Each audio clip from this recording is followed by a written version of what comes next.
Sorry about that. Part of me you carry, and part of me is gone. But you got a heart so big, it could I was crush counting the seconds. this town, and I can't By the way, I ate that oatmeal all week. Yeah, it was kind of a lot. fall down. You got a heart so big, it could crush this town, and I can't Hey everybody, AM 1230. even walls How are you? down.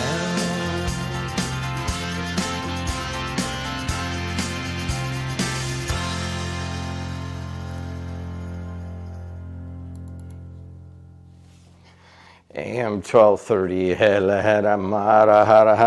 What's happening, everybody? How is your life today? My name's Jim Dedelow, host of JED in the region. It is a Tuesday, and sorry, I got caught in the pool, and I was swimming, and I'm like, oh my gosh, hurry up. It's getting harder and harder to get out of the pool and get on over here. I think we're good there. I think we're all set up. Hey, it's a Tuesday. You know what that means. It's me and Verley going to get together here, and we're going to talk about some things that are going on. But I do have to just make a comment first. Could it be any nicer out? I mean, even in the morning, man. I mean, you feel bad about, like, God, I want to waste all these days in a row, especially while I'm working. But it's how it is, man. So if you're retired or you stay home or in some way, you hopefully you're getting out a little bit. And I can't find the thing for behind the screen here. So let me see, Roku Media Player maybe. How's that sound? So why don't we use the WJOB sign today? And there it is. We'll put that behind Verley. And we'll be ready to go. All right, there you go.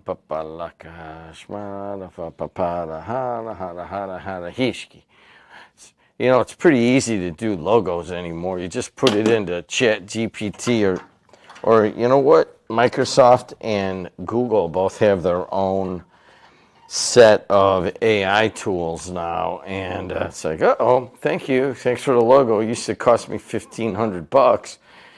And take a couple weeks, but here you go. All right, I've been waiting for this moment. All right, let's see if I can get it on camera, but I don't think it can. Let's see.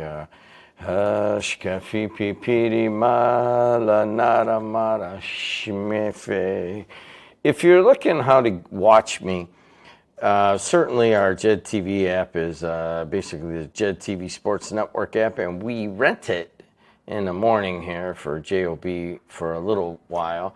And you got to go there, and you have to actually hit, if you're on your phone, you have to hit the, hit the little banner at the top or the title up there, and then you're able to watch me. But there I am. So I'm going to take this first swig of coffee. Here it is. Huh. Verley brought me a large Dunkin' Donuts coffee, and I can't thank her enough for that. All right, what are we going to do today? We're going to talk about traffic and weather and all that stuff. All I got to say is that it's been nice weather, and it's going to continue to be nice weather. And what a weird September. Remember, it was how many years ago that we had the flood of 2008? And it came right in the middle of what is supposed to be the nicest time of the year. Now, if you want to hear about how great it is to go to the beach at this time of year, all you got to do is read my Substack. I've started writing a little Substack. It's not really a blog. It's just a couple days. Every other day I just sit down and I say, all right, this is what happened. And then I go on. Whatever kind of hits me at the moment. And it's a way to stay, and many of you have already signed up for it, but just go to Substack and look for JED in the Midwest, and then you'll be able to read. But I wrote about how great going to the beach is at Miller Beach, and I can't believe how many people agree with me that it is especially in September when there isn't the big crowd or, quite frankly, the big heat. It was a perfect day on Sunday. I want to say thank you to a certain Dave that calls in on a regular basis for letting us park there. Makes a big difference. And I mean, he wasn't around, but the little kiddies need a shower evidently after the daughter was like, well, I don't want to really go out there if we can't wipe them off after and take a shower. My sister's got a place kind of a lot further. So let's just go there. No, Dave doesn't mind. We'll take a shower there. And so we were out there taking a shower, and the kids are running around this backyard. But mostly the Miller section. It's really the Miller Marquette Beach where Burley's got a place there, and it's just amazing, man. And Marquette, we went over to Marquette, and they had the hot dog stand open. You don't realize that people forget to go to the beach in September. We got there at 11 o'clock, and for a half mile in both directions, there wasn't anybody there. And it was 78 degrees. I'm like, what are people doing? Oh, they're going to church? Well, everybody has to make their own decisions, huh?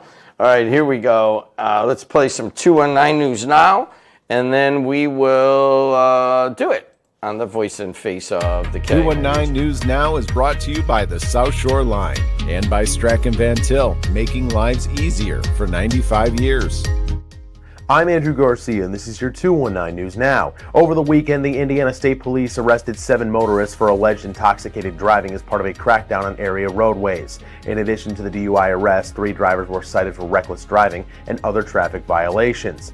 The department's midnight shift made a total of 184 contacts, issued 90 citations, and made 10 criminal arrests with charges including operating while intoxicated, drug offenses, and reckless driving. The ISP emphasized the importance of adhering to speed limits and not driving after consuming alcohol, urging drivers to use options like ride sharing or designating a sober driver. Valparaiso University's Tobacco Education and Prevention Coalition for Porter County has secured 2 grants totaling $324,000, with one being a $310,000 2-year grant from the Indiana Department of Health's Tobacco Prevention and Cessation Program. This funding, sourced from the 1998 Tobacco Master Settlement Agreement, aims to support tobacco control initiatives in the region. Through partnerships with TEPC, Valpo students engage in various efforts like designing campaign materials, teaching tobacco prevention at local schools, and interning with the coalition. Spirit Halloween has opened its seasonal costume shops across northwest Indiana and the south suburbs, ushering in the spooky season. The New Jersey-based retailer is opening 1,500 stores across North America. This year it opened stores in some of the region's highest-profile retail hubs, including the South Lake Mall in Hobart, the Porter's Vale Outdoor Mall in Valparaiso, and the Highland Grove Shopping Center at the border of Highland and Cherville. And in sports, the IU football team is getting set to begin conference play against number 9 Illinois on Saturday night. This game will mark the first time both of these teams meet in a ranked matchup since 1950. The voice of IU football, Don Fisher, tells JED TV sports director Sam Michael what the Hoosiers can expect from the Illini. It's a football team that has all the tools. They've got a really good offensive line. They've got a real good defense.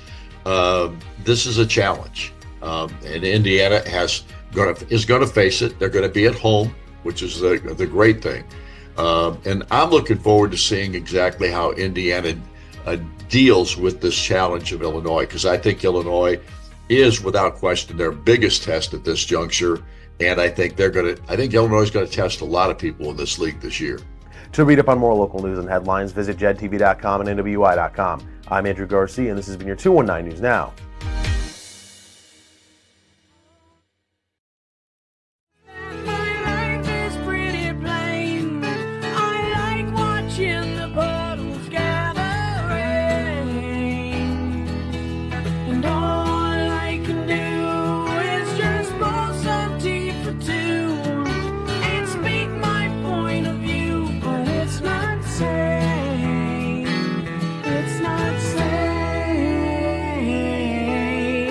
I just want someone to save me.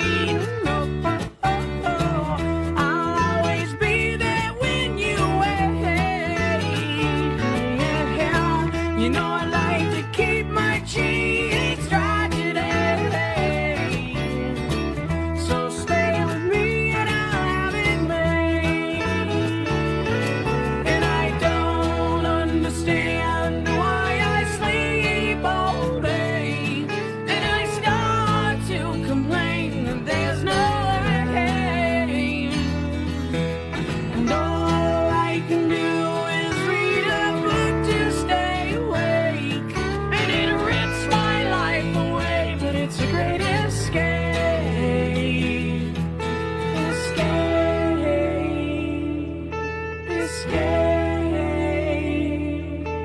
stay.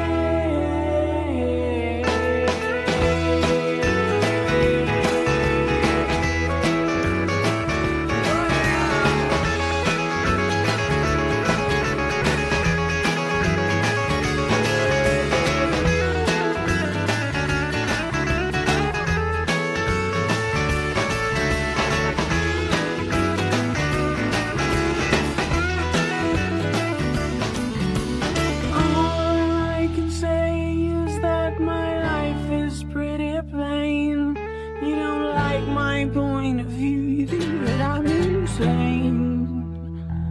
It's not sane. It's not sane. I just want someone to save me. Oh, oh, oh, oh. I'll always be there when you're away. Yeah. You know I like to keep my cheeks dry.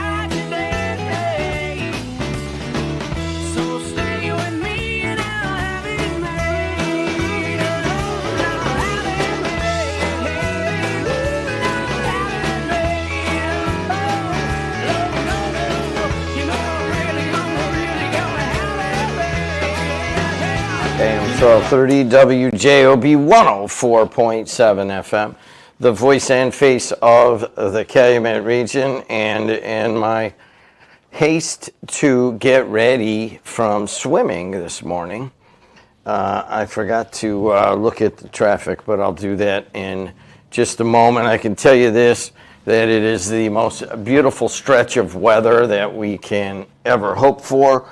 And please don't hesitate to go to the beach, man. It was perfect. And Verley and I will talk about that. And I wrote a big thing about it and so forth. But in terms of the traffic, 294 around the city looks pretty good. 80 going east and west looks good. Actually, 294 has an earlier accident right before O'Hare that looks like it might be causing a little bit of a delay. So if you're going to O'Hare right now, just understand that it might take a little bit. Bishop Ford, Dan Ryan, Skyway Toll Road, Borman, I-65, they're all moving along pretty well. In terms of the weather, as I said yesterday, I don't know, high got up to 85 or so. Today it's plenty of sunshine, high of 83. Tomorrow, very warm with sunshine, high of 85. Same thing on Thursday, Friday. Even on Saturday, it gets up to upper 80s. And then it cools off to 82 on Sunday. So highs in the 80s. And it's just a beautiful time of year. And Verley, the beach is looking amazing right now. Yes. Is my mic on? It will be in a second. Go ahead. Good morning, Jim. There you We're go. still working on it. Are you on? I've got them all up. Go ahead. Okay. There you go. All right. How about now? Yeah, the beach is great. The city of Gary has been a phenomenal job of keeping the beaches clean and, providing the services that people can actually come out there and have a wonderful time. And if they know somewhere to park, they don't have to pay for parking. The very surprising part of it was that there was nobody there when I got there at 11 o'clock on a Sunday, and it was already 75 degrees. Literally nobody there. I saw the pictures that Alexis posted of your beautiful grandchildren out there looking like they were having a wonderful time. And I'm like, I think people just forget. It's like, I wrote that in. I'm doing a little thing where I just kind of talk about it. And you guys could just look it up, JED in the Midwest, on my Substack. And that was suggested to me by a consultant, believe it or not. And I think they were right. Is that people in the Midwest just closed down after Labor Day. And that's basically what it is, because that is like one of the busiest areas in the region during the summertime. And people who have their personal water vehicles, they're still going down Lake Street trying to put them out there, but they've already closed for the season. They don't have the lifeguards off season to handle the, swimming. I guess I went. Part of it too. I went down to Dave's and parked. You know where he lives, right? And so there's no lifeguards there anyway. But I didn't notice. But I did notice at Marquette Park they had the hot dog stand open, and I'm like, There's nobody there. It's excellent. Beach buds. Yeah, I'm like, this is perfect. And, as a matter of fact, I'm thinking of going out there tomorrow and just going for a run and take, I like to try to take Wednesday as kind of my day afternoon where I just kind of do a little mental house cleaning.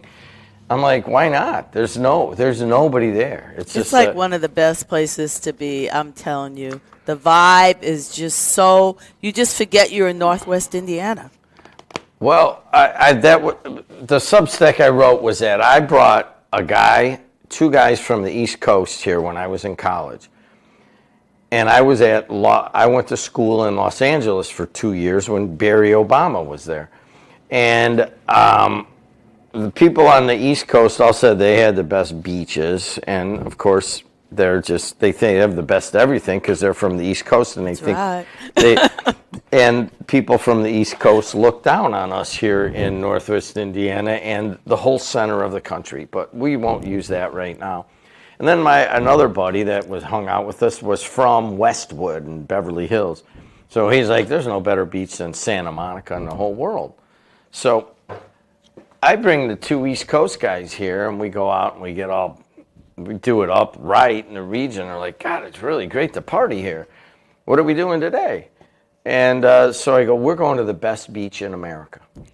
And they're like, you're such an idiot. You're over-exaggerating everything about what's going on here. Yes, it was a nice place to party, and we got hammered till 3 a.m. But we go and we park on Putnam, if you know where that is. I knew a guy on Putnam, and you walk to the end. Remember Dozier Allen lived over there at the end of Putnam?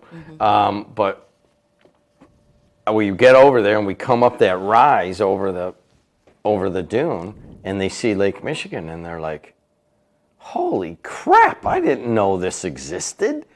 And then we went on there, and it was like kind of a low time for the Lake Michigan, so there was like 75 yards to the water. Then we went in the water all day, and it was fresh water, not salt water or brine like they have around anywhere around New York City, Jones Beach. I went to Jones Beach with my sister. She's like, oh, it's so nice. I go, the water is horrible. It's like brine. It's dirty and it's salty. But anyways, especially on the Sound. And then I've gone on the beach on the Sound. That's We used to even go worse. to Smith Point all the time and go to the Hamptons, and the beaches were beautiful. Hamptons maybe because it's out there, but you get closer to the city and the water's bad.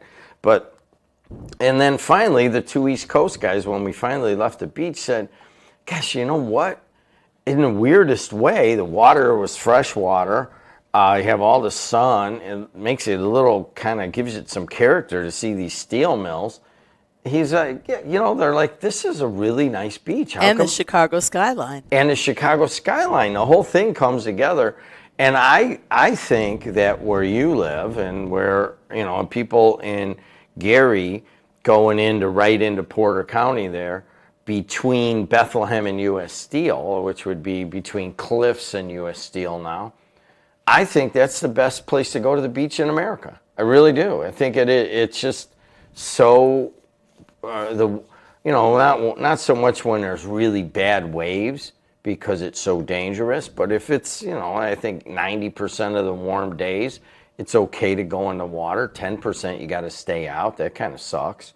You don't really get that with the ocean, but I don't know. I don't know why that isn't the focal point for us here in Indiana. We got the best beach in America. I think a lot of people attach the negativity toward the city, which within that beach lies, and so they don't give it a chance because they just don't know. And so you can look at people who are intelligent enough to know and recognize the property values in that area and how they have skyrocketed. I mean, along Lake Michigan in Gary, Indiana, is some of the highest priced homes in the region. Other than maybe like Beverly Shores or Dunes Acres or one of those, private areas. But along that lakefront, those values are high, and people are coming in from Chicago and recognizing that and buying it up. And rightfully so. I mean, Alexis, we've been to some pretty basically highfalutin lakes, in the Midwest, and my cousin, who's highfalutin, she has a place on Lake Martin in Alabama. And if I have to rate lakes, and I've been to Big Bear Lake in California, I mean, I've been to a lot of different people's places and stuff. Lake Martin in Alabama is the best lake in America. And it's a reservoir, and it has a bunch of fingers, but they didn't allow any commercial development on it, right? So it is just totally pristine, and it's a little bit warmer than the water's warmer than it is up here. Certainly Lake Maxinkuckee in central Indiana is probably what's that reservoir down in down right outside of Indy? Well, Fox Lake also has, and then Geist Reservoir, yeah. yes. I mean, these are really nice, but nothing compares to Lake Martin in terms of lakes. But in terms of beaches, I mean, I've been to, and we went to the Milwaukee beaches. I've been to Lake Erie beaches. There's one beach where they have that, near where they have that massive amusement park in Ohio on the Lake Erie.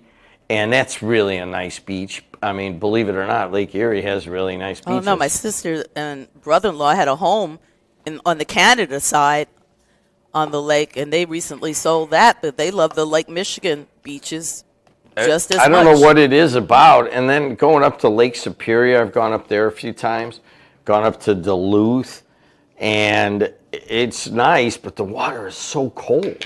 Even in August and September, I mean, who wants to go into water like that? I just went into the pool here at the Y, and they normally keep it at 80 degrees, and I noticed that I've gone to other pools. Isn't that kind of warm? But it's not 80 degrees. I know 80. And I'm like, today it was 80, and there's this other dude that's there, and he's like, I think they got it today.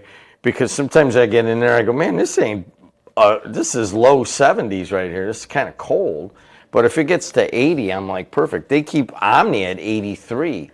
So, I mean, you could go to Lake Michigan. Like, it was kind of cold on Sunday, colder than it had been. I don't know if the wind shifted or whatever, maybe just a few degrees. But I went there a couple weeks ago to Dave's, and it was warm it was really warm because of the way that the wind was there. By the way, were the birders out there? I mean, you see the guys and girls out there with their high, what do they call the lenses, out there catching the birds, the migratory birds. They get some beautiful pictures out there. They were not out there, but I will tell you what Tom Dabberton's brother Dave got me to do a couple weeks ago. I caught him out there once. Was it last year at the air show? Riding his bike. Yeah, he rides his bike everywhere. Yeah. But speaking of which, the air show was phenomenal this year. If you didn't get a chance to go either Saturday or Sunday, but my gosh. I was down by Dave's, and for some reason they kind of centered it on Miller Beach and not Marquette. They had a lot of the main things were right there, unless maybe it's just that's where we're supposed to be, between Lake Street and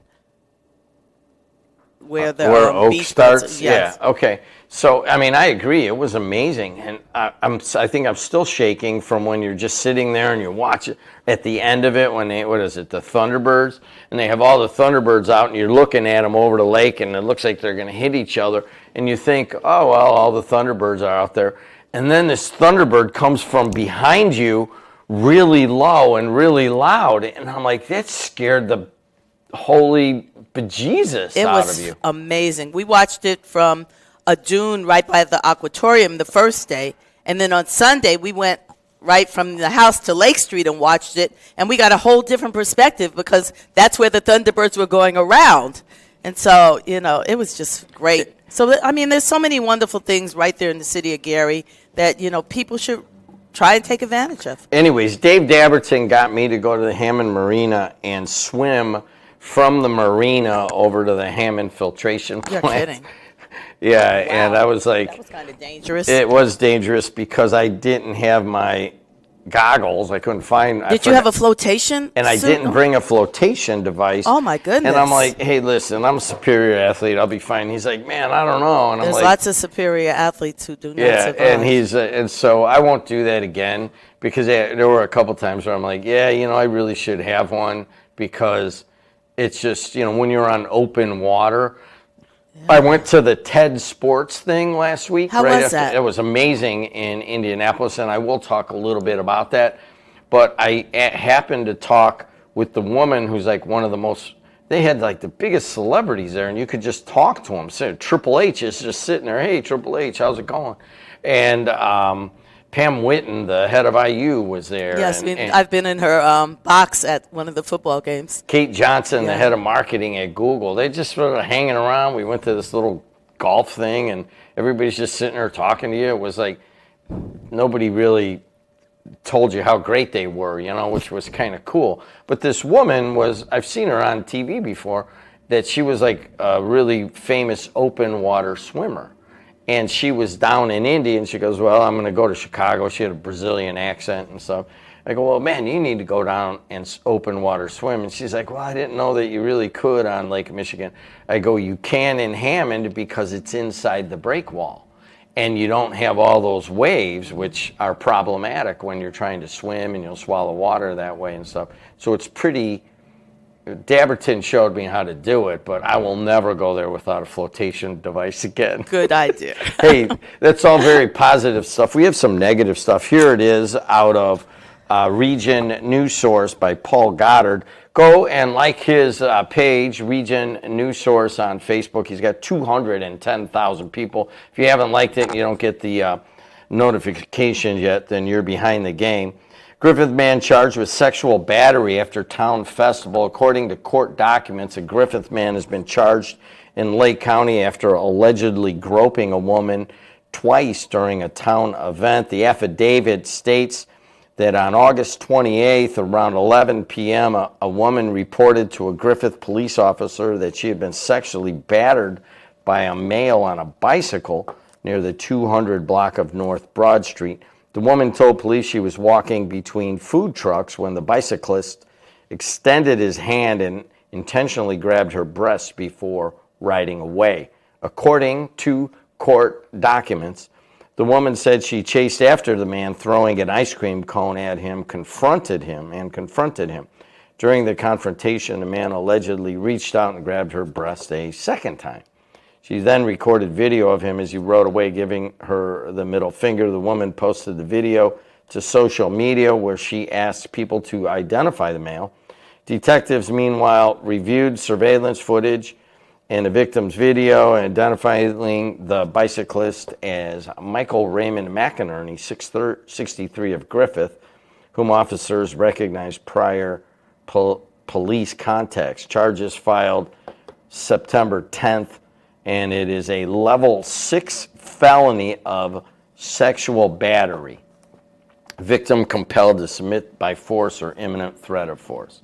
2 counts of 11 level 6 felony. Now, is that the story from the Chicago Tribune, actually? No, The that's Post-Tribune? from Paul Goddard's. Okay, because it sounds very similar to that story. Yeah, I don't know. I can't get onto the Tribune because I don't have a subscription. So I would love to see the other coverage of it. Okay. But I'll send it to you. what do you? So that is actually Mad Mac, which was interesting that they said there have been numerous encounters with the police. They would recognize Hold on, him. I don't see that in here. Oh, I think he's a Griffith guy. I mean, I don't know about other. Is there a history of The detective recognized the rider as McInerney from multiple prior police contacts. Well, it doesn't mean that.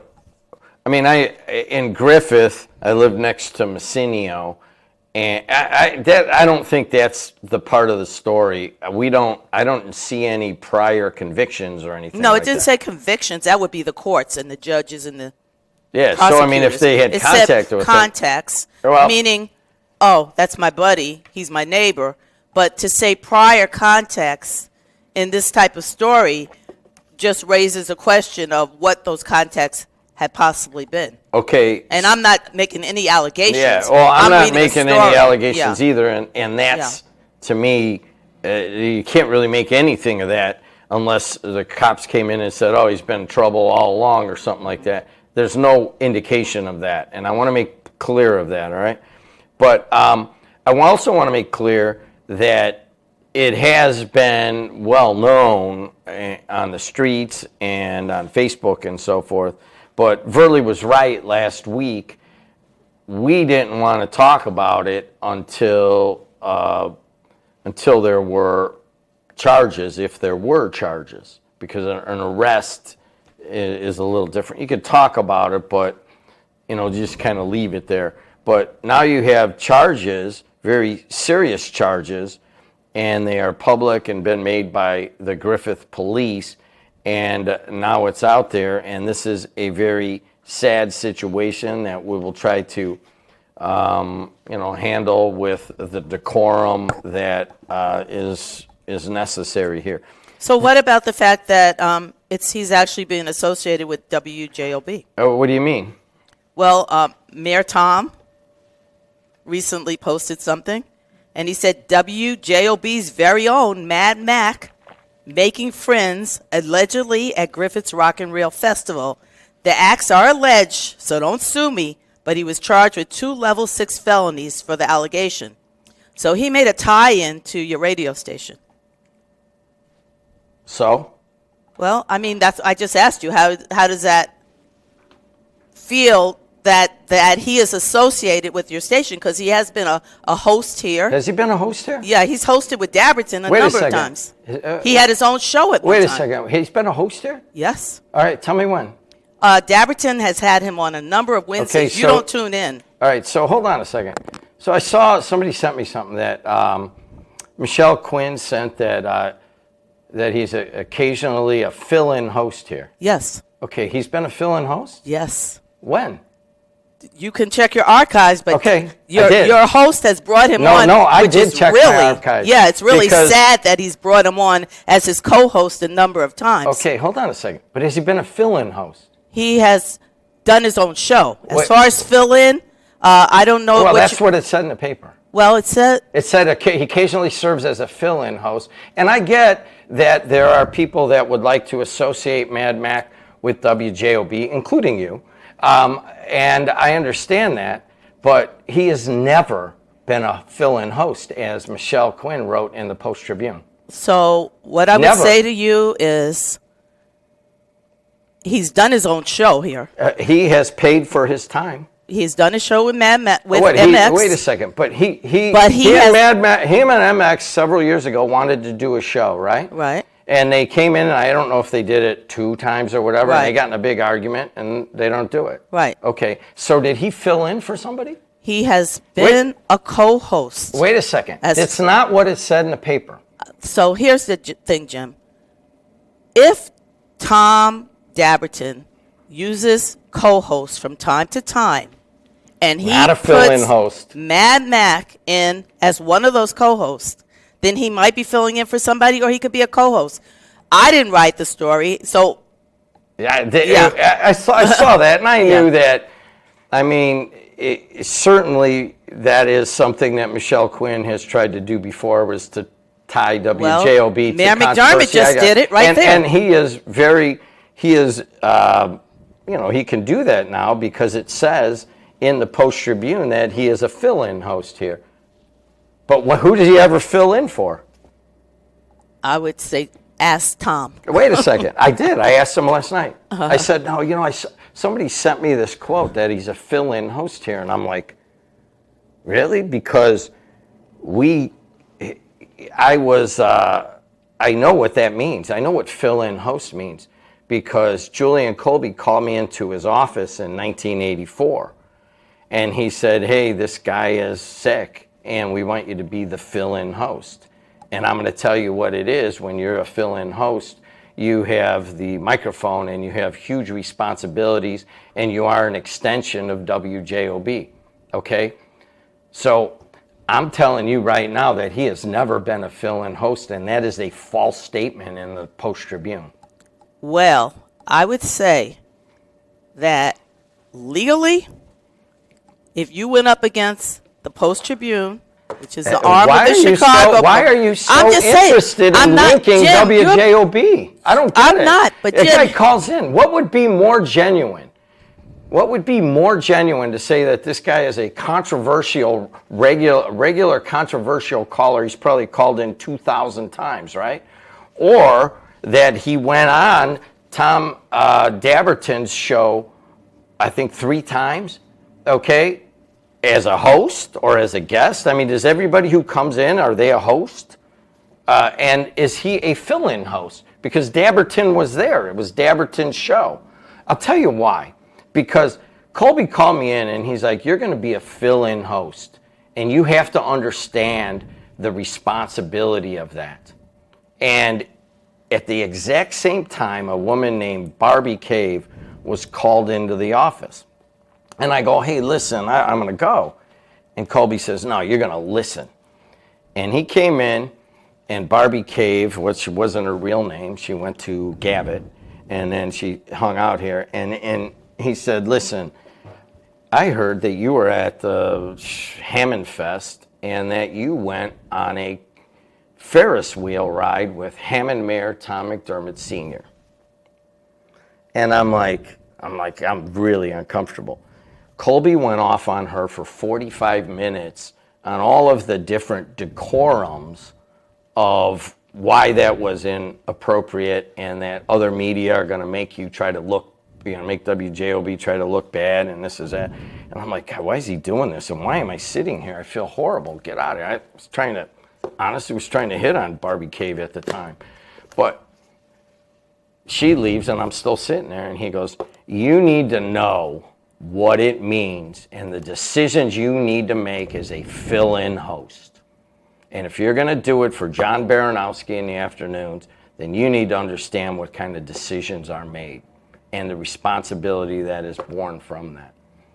And from that minute, Adriana Alvarez is going to be here. She's kind of running things as a 21-year-old. And I'm saying, listen, who's going to fill in? Who can we trust? What are we going to do when I'm not here on Thursday? I go, what about you? You've been trained. I think I have enough trust for that, and you could be a fill-in morning host. Kuziak, Dabberton, you, Chuck Poole, and everybody has a lot of experience before they're going to sit in this seat. But Mad Mac has never sat in this seat as a fill-in host.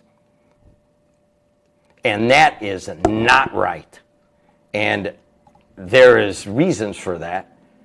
And that is inaccurate. And I get McDermott trying to take a jab at us. It's always going to be that way. And I get that Michelle Quinn would deliberately put something in there to make it and link it here. But he is not a host, and nor would I put him on ever, and nor have I ever put him on as a fill-in host.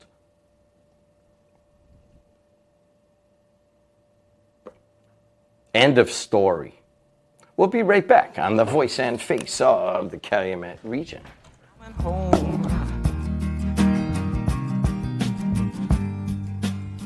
When that foghorn whistle blows, I wanna hear it.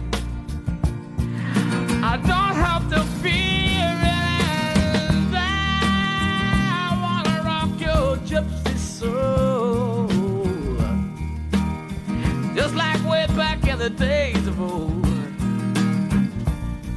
And together we will fold into the mystic.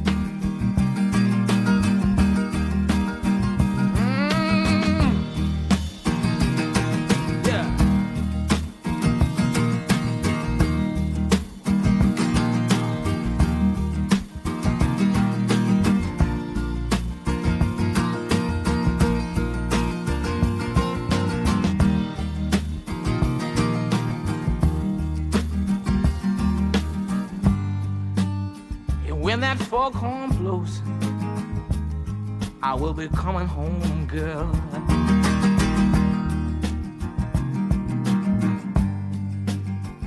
And when that foghorn whistle blows,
How is that?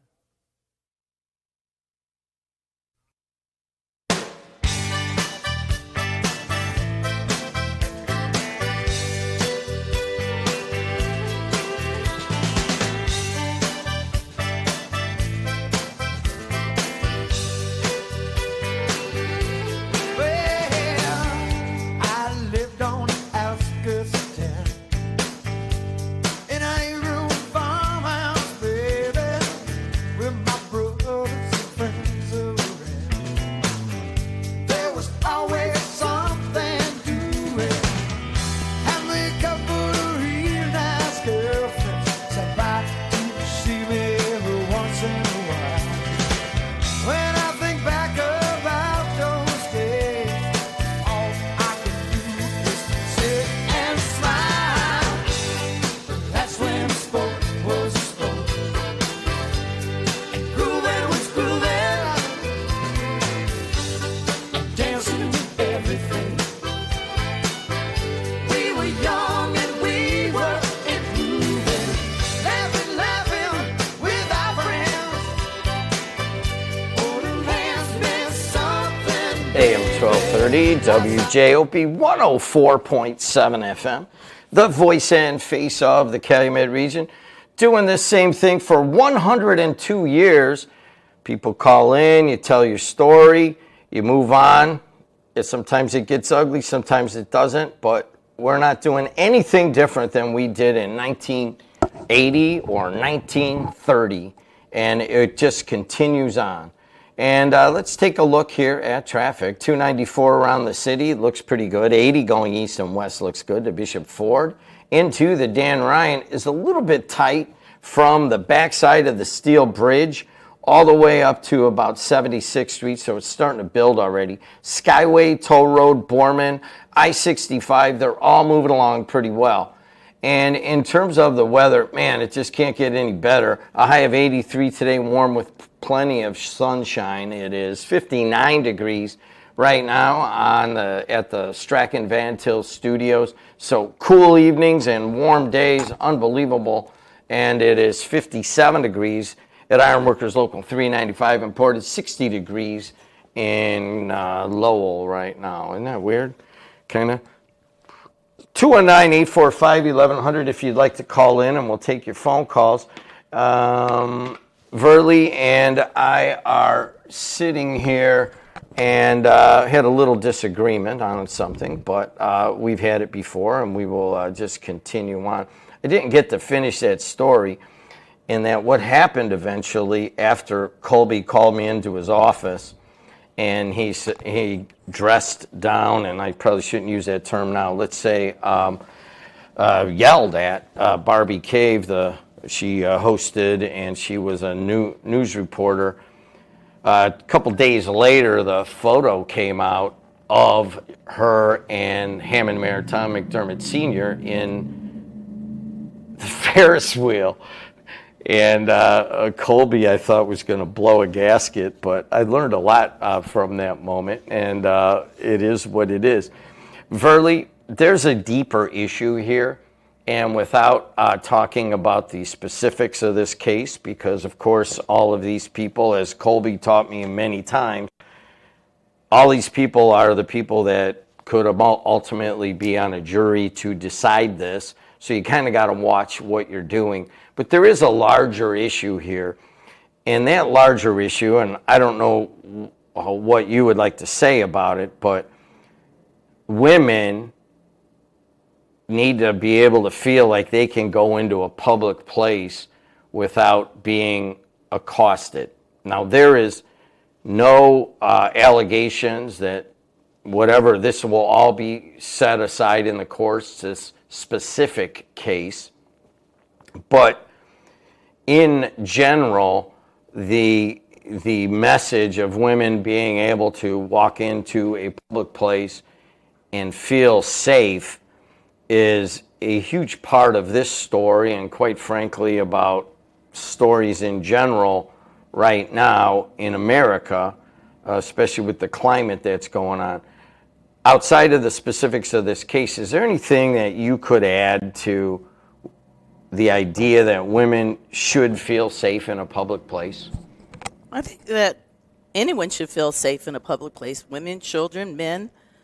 So I think when you're dealing with some people who think everything they do is funny, or some people who think because the President of the United States has bragged about being able to grab women because of how powerful he was as Donald Trump, the playboy billionaire, that he could get away with it.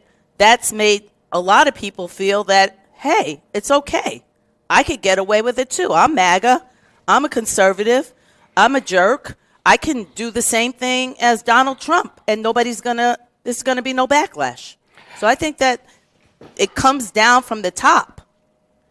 And if somebody gets away with it and brags about it, if court case after court case of women who have come forward and said this happened, and it's thrown out, or public opinion is on the side of the person who allegedly did the act, then yeah, more and more people will do it. Epstein, look at the whole thing with Epstein and the files that won't be released. It's the climate that we live in today. I took a lot of flack on on my comments I made about another individual who claimed the same allegations against a public figure. And so it just is what it is. It's how we live today. It's where we live today. And it's the fact that people have opinions. A September 2024 report by the American Survey Center found that 55% of women under 50 occasionally or often worry about being sexually assaulted. It's more than half of women. So the thing is to have the women call in who want to talk about it and share that they have been. Is it something that people will talk about? If there is anything out of this very ugly situation that could be brought to light, and we're not talking about any specifics to the case, it is that. And I think that I agree with you that the climate of permissive, inappropriate contact made very famous by the president, grab the P, is worrisome. And it has been for some time. And I think that it is becoming a bipartisan worry now. And we're going to see when Congress comes back if there's that many Republicans that will stand up to Donald Trump and get the Epstein tapes released and the Epstein records. I mean, that's a big factor here in America. I mean, it's a big message. I don't think that they actually really care. White women overwhelmingly voted for Trump both times, despite him publicly being caught on tape saying those comments. And so I don't think they really care. I don't really think they care. They will support him even if the files got released and it showed that he was the number one client. I don't think it would change their perspective on him. Why? Because people are so brainwashed into believing his leadership is the destiny for this country, and that everything on the right is right and everything on the left is wrong. And no matter what, they are going to support and follow.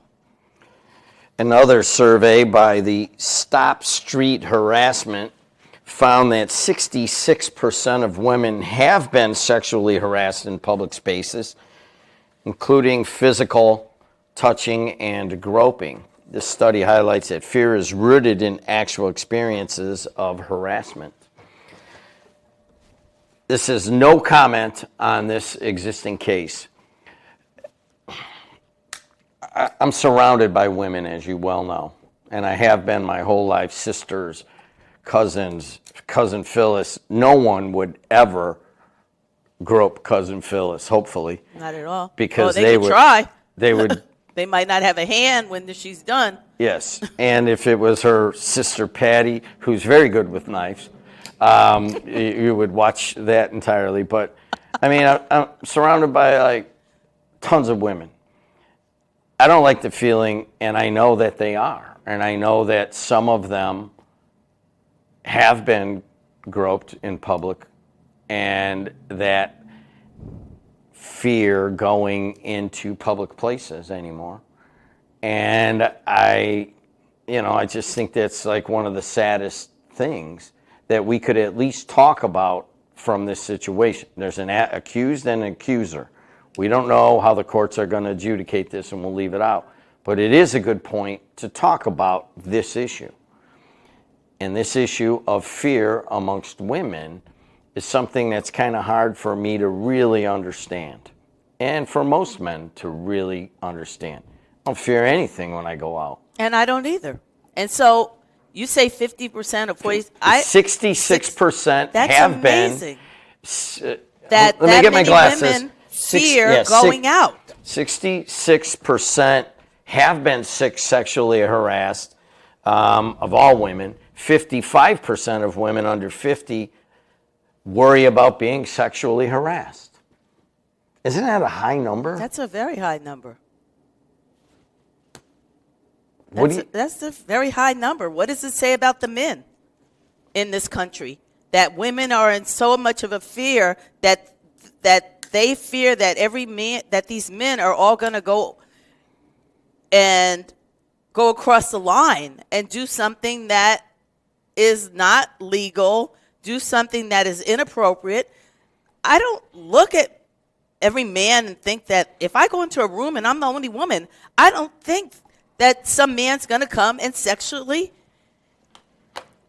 grope me. I just don't.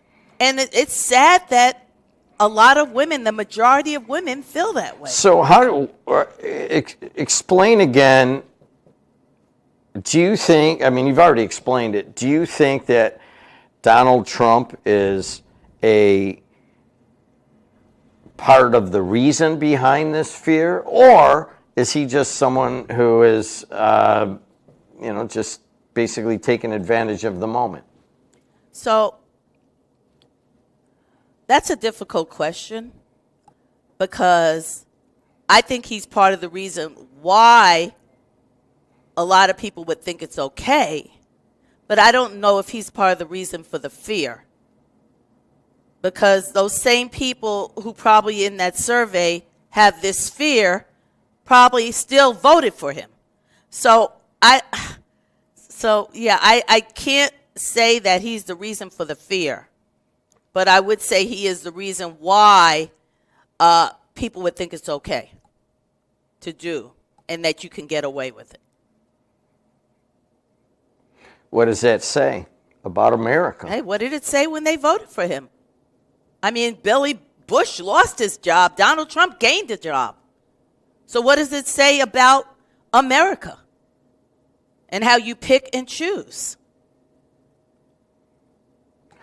By the way, that sunshine behind you, the sun rising above those trees, I wish I could show that, but they took all the cameras to go do other things, so we only have two. So what's with the new light here?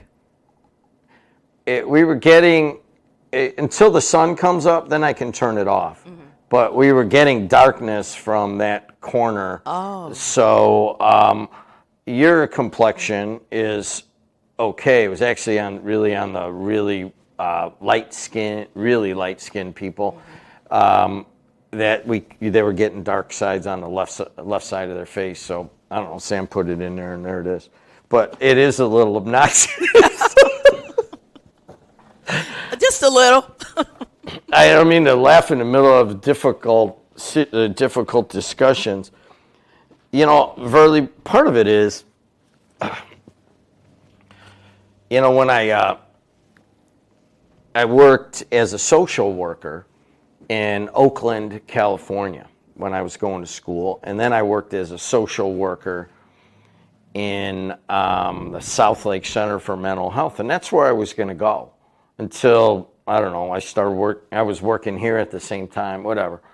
And I guess I never really thought about how women, kind of picture themselves in public spaces and so forth. But when I was doing a counseling session in Oakland, and I was still, I think, a senior in college, but they had so few people, they let me in there. One of the people was a young woman of, I don't know, maybe 27 or so, and she had a little kid, and she had been raped by a number of people. And she wanted to tell me the story. It wasn't really part of the survey, but we're doing a survey and some counseling with it and so forth. And I was just like, how are these animals not in prison? And and she's like, well, they didn't, they didn't really. I didn't go to the police that night, so they couldn't do a test kit. I waited like 24 hours, and I didn't. They did an exam, and it looked like I had whatever. I won't go into too many details. Kids are going to school, and ever since that thing, I was like, I guess it kind of just, as a guy, I never once thought about the fear. And she was saying, I can't go out anymore. I won't even go into a crowd when I see men and this and that. And I was like, how am I supposed to counsel that as a man? As a man who was honestly very active at the time with women and so forth. And it has taken, ever since that point, I was like, man, you start to look that a lot of times women's accusations aren't taken seriously. They're looked down upon if they come out and say they were sexually assaulted. I mean, the whole system is kind of, in a weird way, kind of rigged against women of coming forward. And if you do come forward, how are you going to be seen and what are you going to go through? To me, that's why all these women that are coming out and want to see the Epstein files released, there may be nothing in it, but it's almost like they represent the justice for a lot of women. And I disagree with you that there will be, I think that is the main driver of not wanting to get these tapes released, because it could very well resonate with women, and that is a problem politically. But the allegations and the inference that a lot of top individuals were involved in this Epstein case, just by the fact that he, quote unquote, killed himself in prison. Nobody believes he killed himself. So people already know that it's a huge cover-up. There's no denying that. I don't think there's anyone foolish enough to think that this man killed himself. He was too arrogant, too narcissistic, too powerful to take his own life. So he was wiped out. And as far as what's on those tapes, what's on those files, well, the victims are still alive. So whether or not it's brought out in that, the victims are still here. His cohort is still around. She's serving time. So it's not like there aren't ways to find out what was in those files. You don't need those files. What happened to the old days of the Inquirer? Pay a victim to tell their story and put it there. It's whether the files ever get released, there's ways to find out what's in them. Do you think they'll be released? No. Do you think that these women... They're so redacted, they say, that what can you read if they are released? I'd rather hear from the mouth of the people who were involved. Well, we got a lot to cover. And this is definitely is going to be, as Congress comes back, they're going to have to choose, and everybody is going to be on record on if they want to see these or not. And a lot of the pundits are like, hey, this is one of the biggest votes they're ever going to take, because it's taking a stand basically on sexual harassment and rape and child pornography and all that. And it's very sad. I hate to cover it, but it's something that we have to talk about. All right, hey, we'll be right back, and we'll take your phone calls. And hopefully Adriana will show up here so I could go out there and do what I do. So I'll be right back on the Voice and Face of the Region.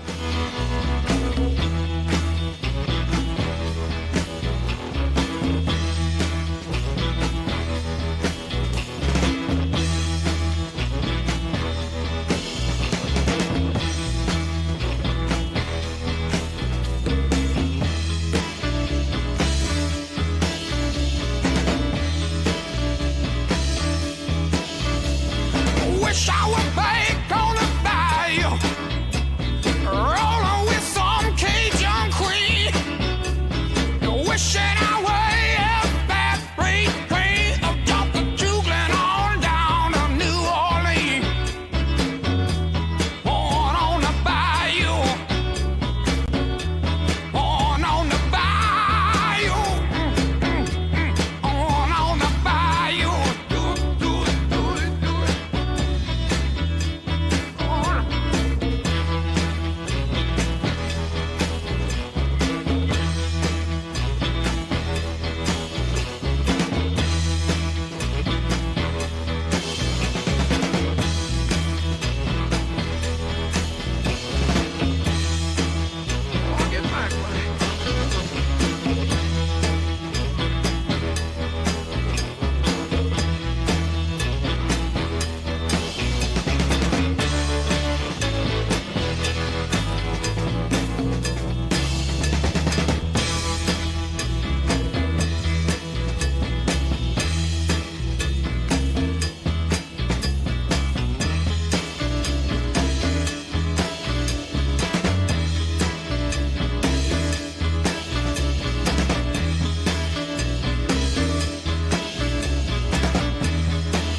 I can remember the 4th of July, running through the backwood bay, and I can still hear my old hound dog barking, chasing down a hoodoo there, chasing down a hoodoo there.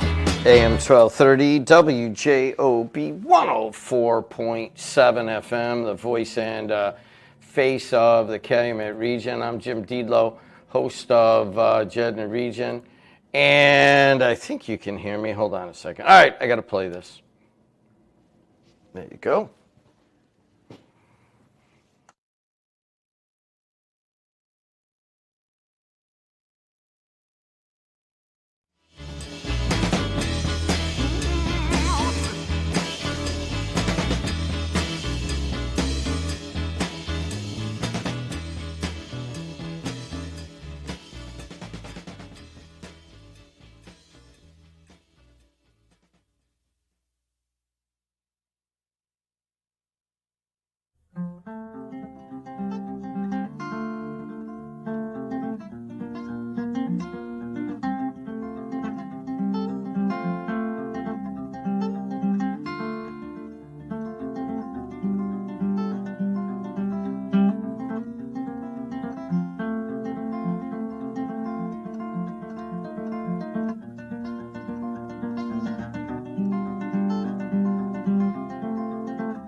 AM 1230, WJOB 104.7 FM, the voice and face of the region. Let's take a look at traffic. 294 around the city.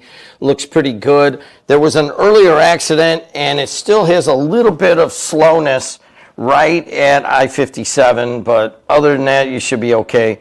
I-55. And I don't know, about a 3-minute delay. So going to O'Hare isn't so bad. The Bishop Ford and the Dan Ryan are about normal backups. Skyway Toll Road, Borman, I-65 are all looking pretty good. In terms of what is happening on the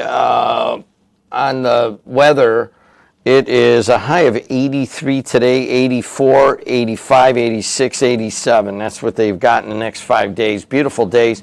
Go to the beach. It's amazing out there.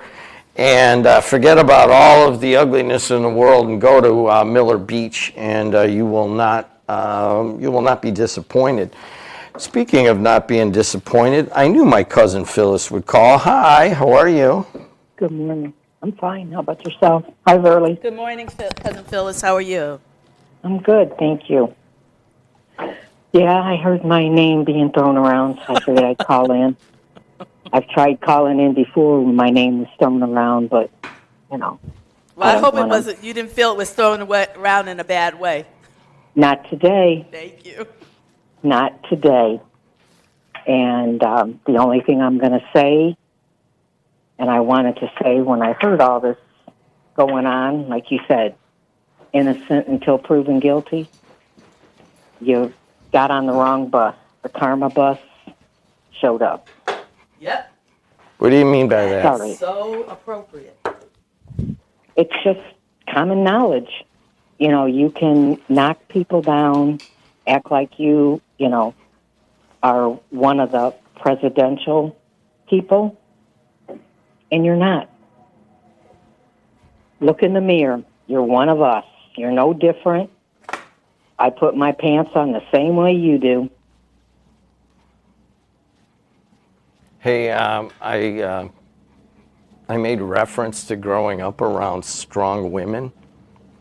You got that right. You think somebody would do that to me? Not. Well, it's not just you. I mean, could you Quite a see few someone people. trying to grope Aunt Evelyn or Oh, Lord. Aunt Mary? Who? Or, No. I mean, my sister? You know what I mean? No. Come on. No. Verly. I mean, they're all in Exactly. kind of the same category. And outside of this case, but I think sometimes women can men can kind of pick up on that. Like I said, no one's going to, hopefully try to grope you because you just look like someone who would just go berserk on them. And sometimes predators can pick up on that. Am I right on that, Verly, or no? You are. Yeah, predators. You're right. Definitely. Predators can pick up on people who can be victimized. I could tell stories about how mean Cousin Phyllis is, but she would kill me, so I won't. It really doesn't bother me. I woke up this morning the same way I did yesterday. And if I woke up to make new friends, I wouldn't be here. Because So let you me know ask what? you If this. you're my friend, you'd Go- still be my friend. Hey, Cousin Phyllis, Yes. I mean, this is just one of many issues. We need to talk about Charlie Kirk and all of that is going on with that horrible situation. His family's going to grow up without having their dad around. It's awful. But how do you feel in general about the mood in America? It's horrible. You can't look at anyone. The minute you say what your opinion is, look for a gun because somebody's going to shoot you. That's today's world. You just can't. You can't look at anybody. You can't, especially these young ones. They're out of control. Out of control. What do you mean, especially these young ones? They're constantly wanting trouble. Trouble, trouble, trouble. They listen. They hear what they want to hear. And the biggest problem today is social media. Sorry, it is. It's what it's always been ever since that started. You're right. It is horrible. Absolutely horrible. Because people believe what somebody else said. I can go back on Facebook, and I've never been on it. My name has never been on it as a follower or a person on Facebook. Do I stalk Facebook? Yeah, because I want to know what people are saying about me. And you know what? I found out. And I got clips of every one of them. So if you think you're going to get by with something on Facebook, not about me, about anybody in general, That's why all these criminals and people that think they're going to shoot somebody and it's going to be over with, no. Social media will get you. Just like the boy in the park. That got beat up. That, yep. By the way, They were stupid enough to put that on social media. hey, by the way, can I address that one? I mean, there's so much ugliness in the world, and I Oh, hate to God. have to go through all this, but we paint the world as it is, not as we wish it were. Scott Lindsay, as the paper has denoted, is a man who works at Jewel and is autistic, but I've known him for like 25 years. And it has, with heavy heart, that he got basically jumped in Hessville Park, or allegedly jumped in Hessville Park, and beaten to where he lost 6 teeth in his face. And he was riding his bike, and he's just a good dude, man. And he would hang out with the little kids, and he just had to. Awful story. Well, he went back to Hessville Park on Saturday. Did you go with him? I was babysitting, and I'm like, Scott, I can't go right now. I'm watching my grandkids, and I can't go. But he's like, Jed, I got to do this. And he went to the Mexican Independence Day parade and rode his bike there. And I'm going to have him back on. Good for him. A lot of people want to hear from him, good but for him. I got to Good for tell you, him. he's doing better. That's the best Phyllis. thing to do. Pick yourself up, brush yourself off, and Yep. show that they did not alter your life. Hmm. For a few days they did, but that was it. Right, that you will go on. No, I can't get the attitude of kind of forgiveness that he has, and move on. I mean, I'm angry about Michelle Quinn with this little, and I'm holding on to it. I can't imagine how you would feel if that happened to you. The only thing I could compare it to is when those bullies from the other side of Michigan, Carroll Avenue, would beat my ass when I walked across the street from Frogsville to Roxana, and I had to have my cousins Phyllis and Patty save my ass. But But Lefty took care of you. what's that? Lefty took care of you. Yeah, you know what? How's Lefty doing? I have not seen or spoken to Lefty's him in a doing long great. time. Lefty's Hey, hold on a doing second. great. I want to Wait, show you guys what did something. you say, Cousin Phyllis?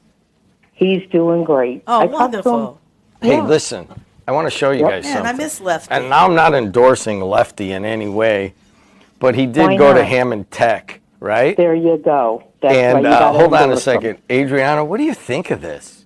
I mean, When so when they got it in, it was so funny because I think Joe Cimino, he was producing, and he was like, guys, look what came in. And we saw it, we're like, oh, that's really cool. He's like, yeah, Jim just brought it in, left it there, didn't say anything, and just walked out. I was like, oh, okay, so we got a new present. So now we have a clock. We will try to make sure that it tells the correct time.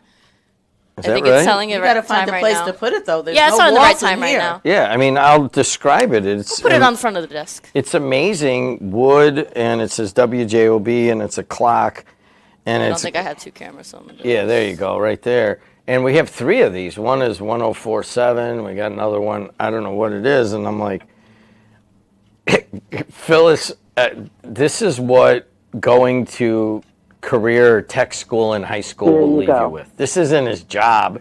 He just did it, and that kind of skill never really leaves you. But this No, is it doesn't. That's very nice. No, it doesn't.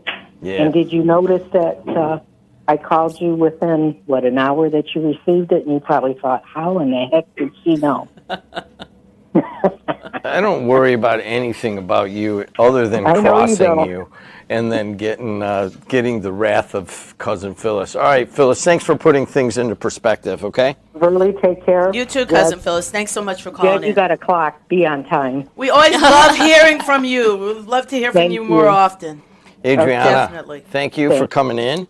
I was waiting for you. Yeah, I was listening to the show. You're when- looking gorgeous as always. Thank you. Beautiful I young listen to the lady. show when in the morning, so I know what you guys talk about. I find it makes it easier on me when I go back to cut the clips, edit them, and put them into the podcast. So then I know what you're talking about. So found that I a lot want to easier. talk a little bit about role here.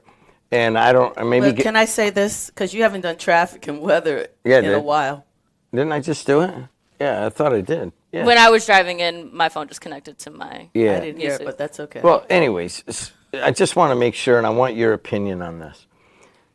She's kind of running the podcast network. How many podcasts you got now? I think we have like 15. 15 podcasts. And I'm more and more kind of moving out into the marketing area. So she's kind of running WJOB Podcast Network, but really kind of running the radio station at times. How do you feel about a 21-year-old with that kind of responsibility? Well, first of all, I would take the one word out of that statement, kinda. You know, she is running the podcast and she is running the station. When she's here, she's done an excellent job. She was put in a situation last week where she had to host a show the morning after a horrific incident that had taken. That was an experience because yeah. it was the fact that I scheduled 2 different interviews that day because I was like, okay, it's going to be just me talking. Because you needed fill-in. Let me fill in the time. I scheduled 2 interviews, and then 12 in the afternoon, 1, 2, 3, 4 things to talk about. And I was like, okay, I'm writing all this stuff up. I just felt like a news reporter. I didn't really put my opinion in except for when I talked about Chicago and the National Guard and ICE. That was the only time that I was able to kind of put my opinion in because I was already talking about that somewhere else. So I was like, I have this already prepared. These other 2 things, I just felt like a news reporter. I'm like, here's what happened. Here's one thing that I think, okay, we have to move on to the next one because I had 2 interviews ready to go and they were waiting out there. I was like, okay, I gotta wrap this up. No, I think in fact, the way you handled that show was a real good audition tape for you. There we go. Yeah. Young lady who was on wrong. yesterday, I don't know if she was the producer yesterday or not. Really, the young people that you have coming in here, they're really good because they are able to respond off the cuff. So a question can be posed to them, and they're able to step in with an opinion that is well thought out and well delivered. And I don't know, what is the young lady that was here yesterday? Was it Vivian? Lynette. Lynette. TH on the end. Okay. Lynette. It's really Yeah. Lynette. All right, yeah, go ahead. Really, I noticed that with Adriana right from the start. We put her, Michelle and I were co-hosts, and we put her on the spot with a question. Always loved hearing her perspective. And so that's a really good thing. You did an excellent job, you know, the morning after with Charlie Kirk and sharing the news, responding to the callers, handling your interviews. Phenomenal. Thank you. All right, so let's put you on the spot right now. 55% of women under the age of 50 worry about being sexually assaulted in public places. Mm-hmm. How do you feel about that? It is a real fear that when women go out into public, that's what goes through their mind. We're told from that from a very young age, especially with what we wear. But that's not the case. I've been told my entire life when going out, put some pants on instead of like shorts. But the boys get to wear shorts. Why don't I get to wear shorts? Put some pants on. Put on a different shirt. You can't wear a dress. Why not? And I had to always question, why not? Why not? If the boys can do it, why can't I? And it's just that mothers have that fear that their daughters are going to go out into the world and something bad's going to happen to them. So they protect them in any way that they can. And that was the only way that they knew how, because growing up, that's what they were told. So they continue it on into the next generation. But that's not the case. You ever see the museum of, I don't know the official term, but what I look at it as is what I was wearing when it happened. And it's different outfits that are posted up and people's stories of when they were sexually assaulted. And you look at these outfits, because that's the first thing that is blamed on the women. What were you wearing? Doesn't matter what I was wearing. It mattered that it happened. And you see these outfits, and it's wedding dresses. It's little girls' clothing that covers them from head to toe. It's people of different ethnicities and race that wear clothes that are to their heritage that are very covered up, but it doesn't matter what they were wearing. So when you hear that statistic and it's bad to say that that's a normal thing. Now, that doesn't stop me from going out and to the city, going out to Chicago, going outside of my house. That doesn't stop me, because if I constantly live in fear, I'm just staying in and I'm never doing anything in my life. So yes, it is a thing that happens and that crosses my mind. But instead of waiting in fear and waiting to see the what if, I plan to continue living my life and speaking out against it, because that's the only thing. Yes, people are going to say that, oh my goodness, how dare you? You're going to blame it on Trump. You're going to blame it on whoever's in politics. Yes, because they're making it a normal. They're making it a societal norm. So I will continue to speak out against it, because that just makes you uncomfortable, because you don't have to think that that is something that will happen to you. My girl. We'll be right back. I'm a what they call a vestige. I'm no longer needed here. I'll be right back on the voice and face of the region.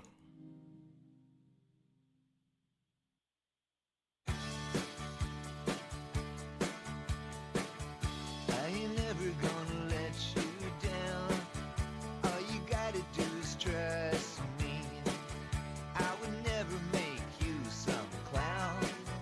Baby, why won't you trust me? You give up so easily. I don't know why you can't see. Depending on you. Don't let me down. I'm depending on you. Baby, if you can't change the world, maybe you should just change yourself. You used to be such a sweet young girl. Why you wanna be someone else? You give up so easily. I don't know why you can't see. Depending on you.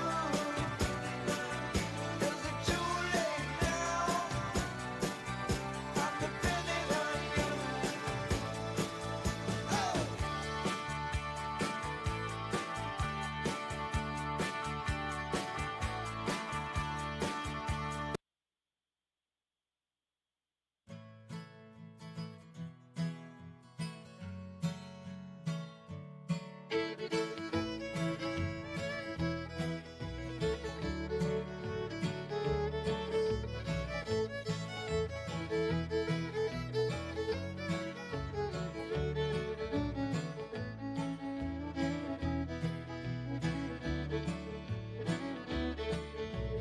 Headed down south to the land of the pines. I'm thumbing my way to North Carolina, staring up the road and pray to God I see headlights. I made it down the coast in 17 hours, picking me a bouquet of dogwood flowers, and I'm hoping for Raleigh I can see my baby tonight. So rock me, mama, like a wagon wheel. Rock me, mama, any way you feel. Hey, mama, rock me. Rock me, mama, like the wind and the rain. Rock me, mama, like a southbound train. Hey, mama, rock me.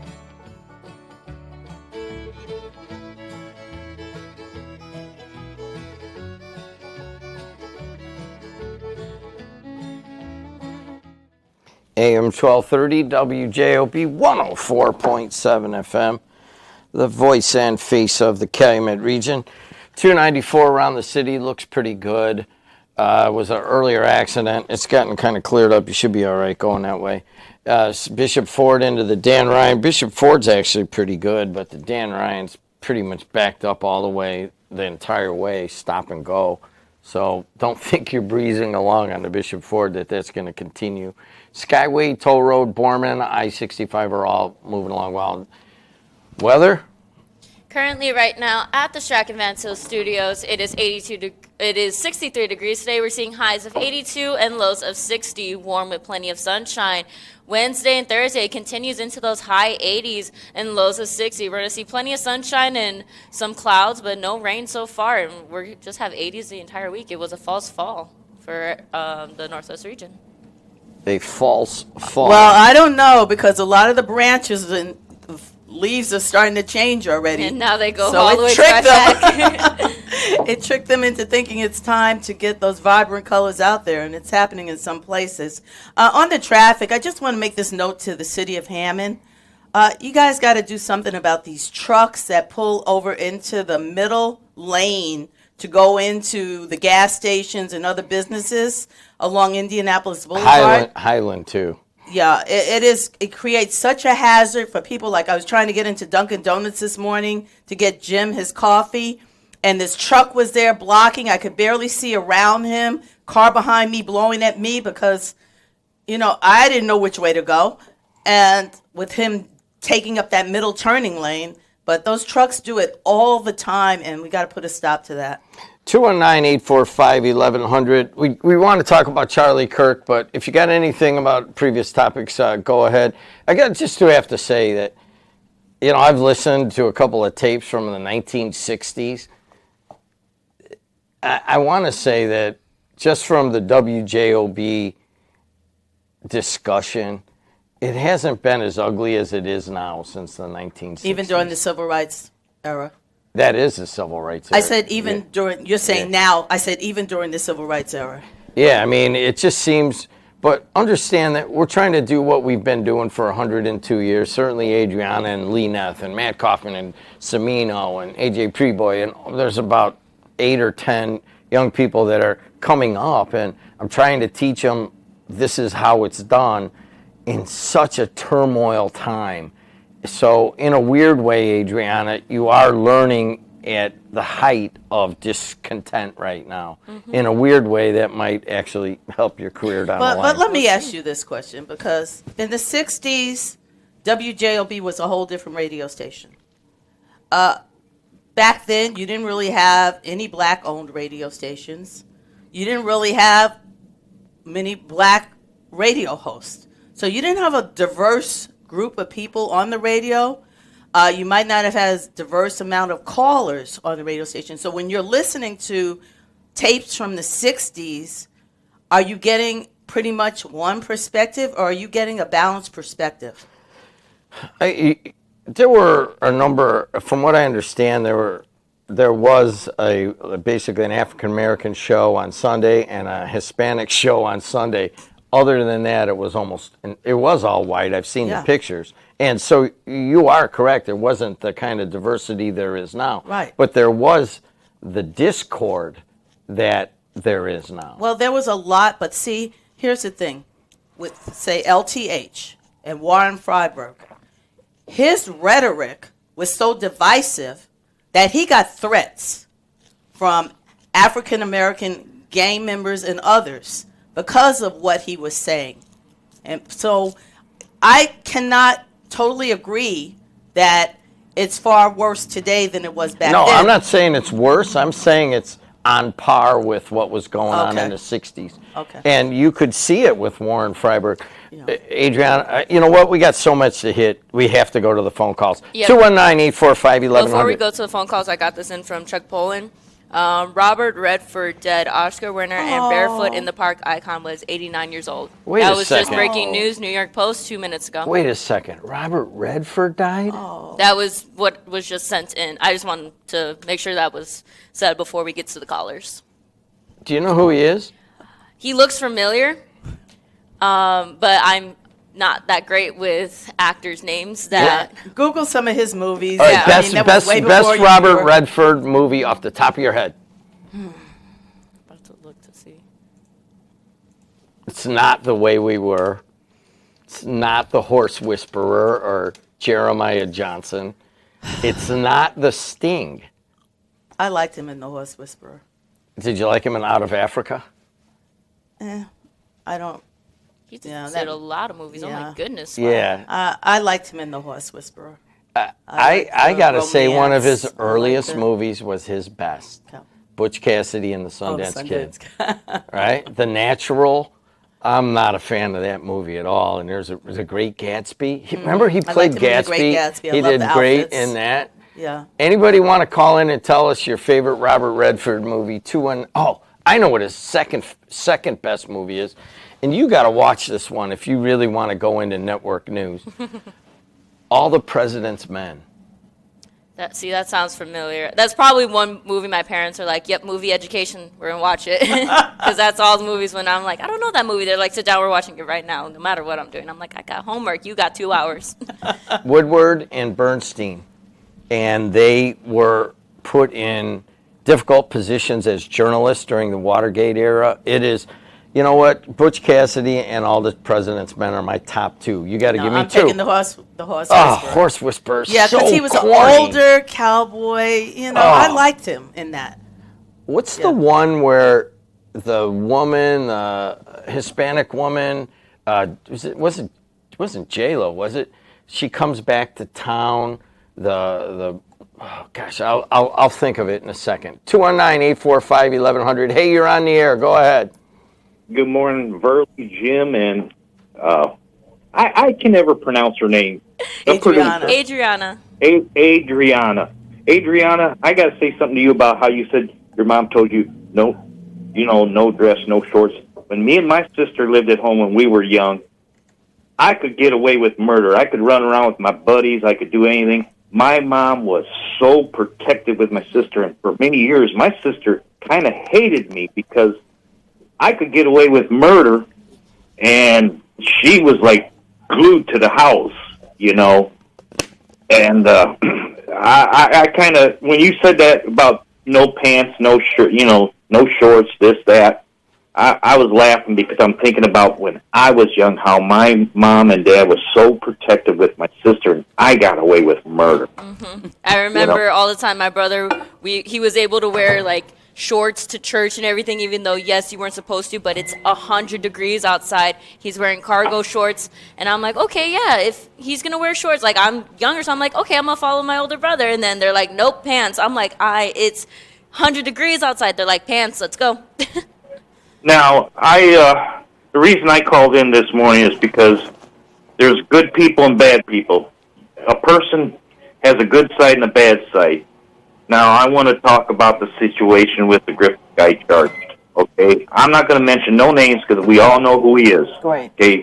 Okay? I don't mention names. When my situation July 9th kicked in and happened, so many people came to my help. I'm not going to mention all the names. I had just added another person to it. I'm not going to mention the people's names because I don't want to bring them out to the public. Hold on a second, Mike. Verly and Adriana, I don't mean to cut in on you, but I'm going to go down the hall for a little bit. They're going to take this over. Goodbye, Okay, yeah, thanks. All right, take it over. Okay, and then about a hot mic, turn your mic off, Jim, because when I was on hold, I heard a touch tone and on it says, "Are you at work? Are you at work? I'm waiting on Adrian. I got to go." You got to watch these hot mics. I heard it while I'm on hold. But now let me talk about my situation, okay? My last hospital before I got transferred to rehab, Mike kicked in. I shouldn't have mentioned his name. Okay, well, which I'm going to. He came to my house, got my paperwork, everything. He was tremendously helped me to get help with North Township trustee. Wonderful. Okay? You got a good side of people. Now, I was sent messages and sent something about when the situation, I had gotten out of the hospital, out of the rehab after what happened with him. And I kept my mouth shut because unless I hear it or see it in the paper or it's public, I'm not going to plaster it on my sites or anything. I kept my mouth shut, okay? But, okay, it's shame of what he did. You know, it'll fall out in the courts. But, you know, you got to give him a little credit because the situation of what I was in, situation I was in. He came to my help. He did not need to do that, okay? But the thing is, you know, somebody sent me a message about it, and I kind of told my wife about it, and she kind of got scared about it. And then, because he was here a couple times when I was not here, I was in the hospital, and I didn't worry about it. You know, I didn't really know him. All right, Mike, thank you. I appreciate the phone call. He did say one thing there, and he said what He did. It's allegedly did, and we'll just leave it at that. All right, 219-845-1100. Hey, you're on the air. Jim, Vinny, early good morning. Hi, Vinny. How you doing? We're doing okay. How are you? Long time. How you guys Yeah. been? How's Sandy doing?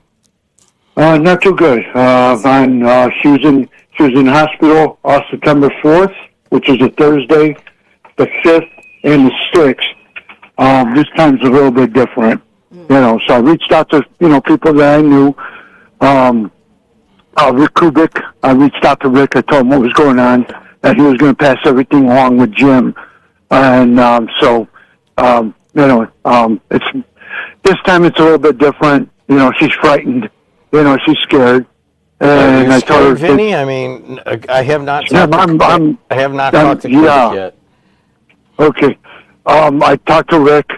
I told Rick it's different. He asked me how I was doing. I said, Rick, this is different, and I'm scared out of my mind.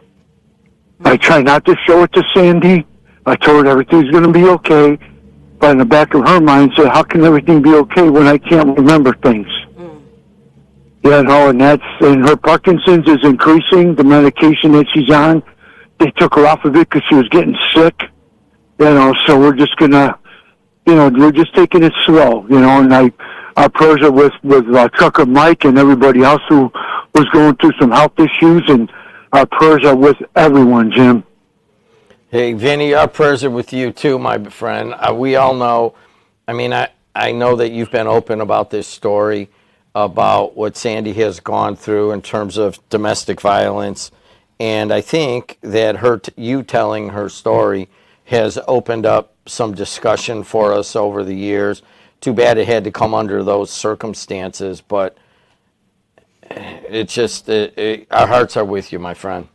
But my heart is not with you. Yesterday, as the Cubs beat the snot out of the Pirates, and it made me feel so good. Right. Robert Redford. Sandy and I were watching WGN News, and it came over that Robert Redford died. Jim, 2 movies: The Sting, and Butch Cassidy and the Sundance Kid. I'm with you. I like it. Thanks a lot, Vinny. Hey, the one I was thinking of? Thank you. An Unfinished Life.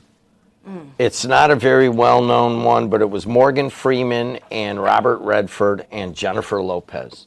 Go watch that one.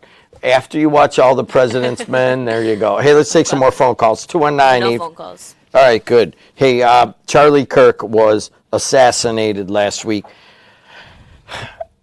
Let's start with Adriana. How'd you handle it?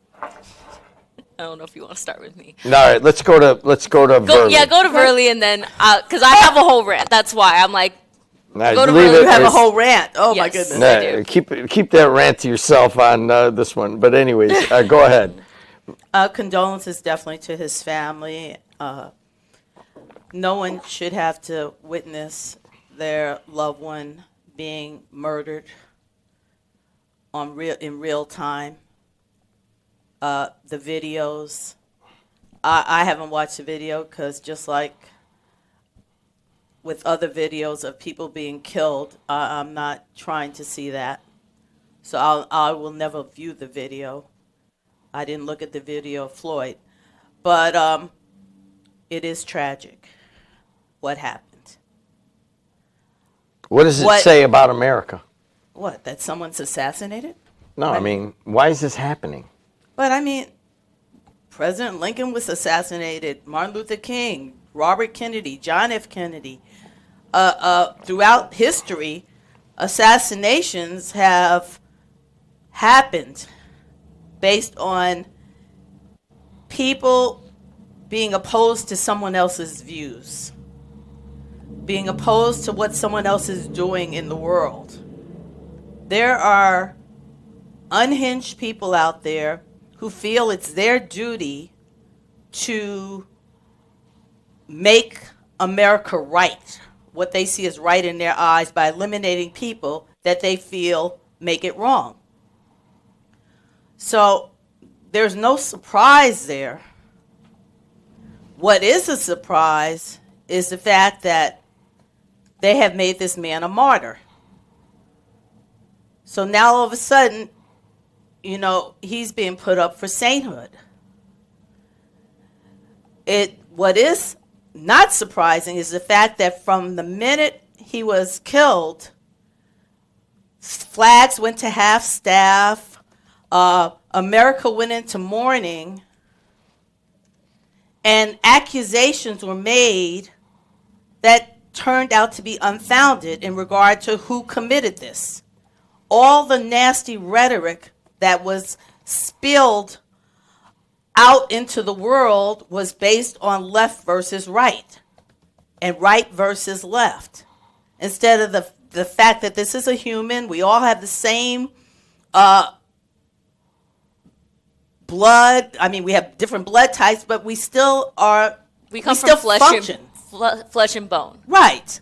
So to make it about left versus right and all the nasty rhetoric directed to the left, to Democrats, when it turns out this young man is a MAGA family with huge Trump supporters, Mormon, So now then all of a sudden they have to back it up. And then it has to become a different narrative. Then you have the Vice President of the United States foregoing 9/11 commemoration where thousands lost their lives to go console the widow of Charlie Kirk.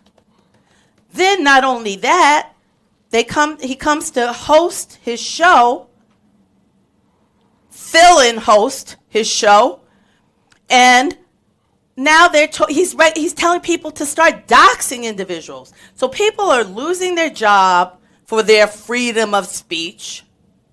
And he's telling people to go out there, when you see somebody posting something, turn them into their employer. Put them out there with malicious intent on social media. Expose them. How is that healing? How is that bringing the country together when you have the president, the vice president, the Congress, Fox News, every podcast, every right-wing station spilling hateful rhetoric against other people? Army Colonel Scott Stevens has been suspended from official duties after social media posts purportedly belonging to him celebrated the killing of Charlie Kirk. The Army told Fox News. An Army spokesperson confirmed Stevens' suspension and said there is an investigation underway into his conduct. The death of Charlie Kirk in Utah was tragic. However, we can take comfort in the fact that Charlie was doing what he loved best, spreading hate, racism, homophobia, misogyny, and transphobia on college campus. One post read, "I would offer empathy, but Charlie hated empathy. As we have been told in the wake of so many other tragedies, we have to move on. We can't make this political." That post right there got him suspended. See, that's Should crazy. he have been suspended for that? No. What happened to the freedom of speech? So the right is big about freedom of speech. They're big about right to bear arms. But when people utilize those same rights, then all of a sudden they're demonized. And here's an educator at a school district who has been demonized for a post that she didn't even write, but because she has the same name, she's getting a lot of threats. People are getting threats for sharing their opinion over, granted, like I said, it's tragic that Charlie Kirk was killed.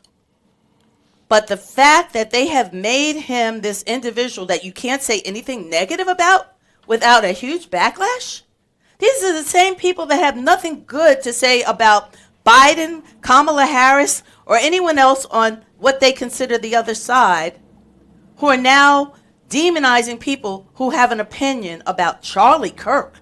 Most people didn't even know who he was. Well, the thing is, people are now blaming it on colleges, too, because that individual went to the university, the one who committed the... Tyler Robinson. Yeah, who committed the crime. He went there for less than a semester. Well, that's the thing, that people are... It was a senior advisor, this was 17 hours ago, I believe I'm saying the name right, Carly Lake, that was speaking, and had said that it is the college's fault, it's college campuses, and it is college's fault for brainwashing your children. Parents, don't send your children to college because they are indoctrination camps. And if your kids will get brainwashed. If well, they don't have to worry because Charlie Kirk didn't go to college. Well, so where did he get his brainwashing? If you could get brainwashed in a semester, there's not a lot there, because if it's one semester, not even a whole year, not even 6 months, if you can get brainwashed in that amount of time, there's something else wrong. And also, it's not brainwashing, it's called being educated, but I guess we don't want that happening in the world. We don't want people being educated. And for all of this stuff to happen, how they were saying that they didn't really do a lot for 9/11 because we were mourning Charlie Kirk. He was a social media influencer and a podcaster. He was not a politician, yet he's getting presidential send-offs and military, like, I don't know what the appropriate term is, but when somebody passes away, they have a kind of military send-off in a sense. When did he win the war? When was he enlisted? That made me more upset because I come from a family of people who have served in the military. And to see that happen, I felt that that was very disrespectful, because for the individuals that I've had seen it 5 times, and it makes me cry every single time because it's just that remembrance of it. But this man wasn't enlisted. He didn't fight in a war. And why are the flags half-mast for him, but not for the school shooting that happened at the same time? I understand that this is a tragedy that has happened, but the thing is, we're making him seem that he was a president, that he was a political leader, when he went to conservative college campuses and debated people, and that was what he did. Yes. And did he love doing that? Yes, he did. Did he make a career out of it? Yes. And that was his livelihood for his family. But we're treating him as if he's the president of the United States. And the fact that Donald Trump said, I hope that the killer gets the death penalty. You guys were all pray for the shooter, and now you're a president saying, I hope he gets a death penalty? It's an eye for an eye, really? Well, that's nothing different for him. He did something similar with the Central Park individuals who were accused of raping or beating up a woman. That never happened. They never did. Rather, it didn't something happened to her, but they weren't the perpetrators. And he took a full-page ad out to call for that. So that's nothing new for him to jump to conclusions. We haven't even used allegations in this regard. From the time that they started looking for this individual that the FBI didn't find, his family turned him in. Well, but how you're saying that they immediately were saying that's a leftist, liberal Democrat that did this. And then when they found out that he came from a MAGA very right-wing side, they changed the narrative. But the thing was, when they said, we wanted it to be somebody that was out of state, we wanted it to be somebody that wasn't from this country, but it was one of us. Who is us? I'm sorry, who is us?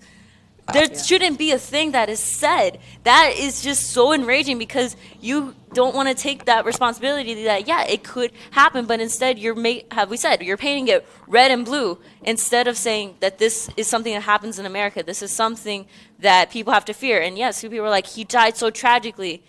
Yeah, now you know why people are making it such a big deal when school shootings happen. This was a school shooting. This is what it was. Yes, it was an assassination, but it was also a school shooting.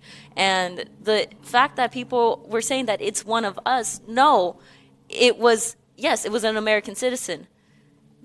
Do we want to talk about the bigger issues here, or do we want to just keep painting it red and blue instead of the actual So you brought up Utah.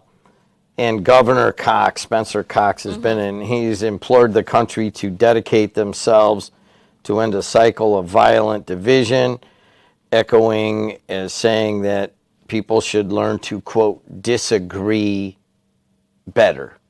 And it's pretty it's almost like good trouble in its own way. And he's asking us to turn down the nation's political temperature. He has long stood out as a rarity in a Republican Party led by President Donald Trump.